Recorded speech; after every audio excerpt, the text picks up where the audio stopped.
വലിയ രീതിയിലുള്ള വിജയമാണ് ബംഗാളിൽ ബി നേടിയത് എന്നുള്ള കാര്യത്തിൽ യാതൊരുവിധ തർക്കവുമില്ല.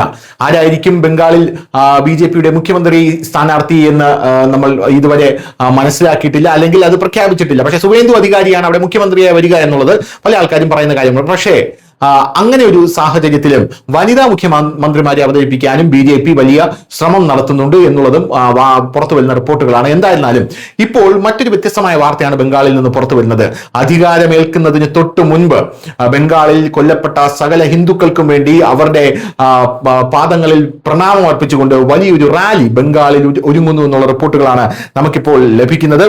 ആ റാലിയിൽ എന്തും സംഭവിച്ചേക്കാം എന്നുള്ളതാണ് പ്രധാനമായിട്ടുള്ള ഒരു കാര്യം എന്ന് പറയുന്നത്. ഹൈന്ദവ സംഘടനകളാണ് പ്രധാനമായും ഈ തങ്ങളുടെ വീര്യം കാട്ടുന്ന ഈ റാലി ഇപ്പോൾ അതിന് തുടക്കമിടാനായി പോകുന്നത് എന്നുള്ള റിപ്പോർട്ടുകളാണ് പുറത്തു വരുന്നത്. ഈ പല മതമൗലികവാദികളും പല മറ്റ് സംഘടനകളും ഈ റാലിക്കെതിരെ ഒരു ആക്രമണം നടത്താനുള്ള സാധ്യത ബംഗാളിൽ കാണുന്നു എന്ന് പോലും ഇപ്പോൾ സംശയിക്കുന്നു. കാരണം ബംഗാളിൽ ബി ഭരണമേറ്റതിന് തൊട്ടു പിന്നാലെ ഒരു പ്രധാനപ്പെട്ട റാലി അവിടെ ഉടലെടുക്കുന്നു എന്നുള്ളത് പല ആൾക്കാർക്കും ക്ഷീണമുണ്ടാകുന്ന ഒരു കാര്യമാണ്. ഈ റാലിയിൽ ഇനി എന്തൊക്കെയാണ് സംഭവിക്കാൻ പോകുന്നത് എന്നുള്ളതാണ് അവിടെ നിന്നും ഇപ്പോൾ ജനങ്ങൾ ഉറ്റുനോക്കുന്ന പ്രധാനപ്പെട്ട കാര്യം എന്ന് പറയുന്നത്. News desk news Malayalam.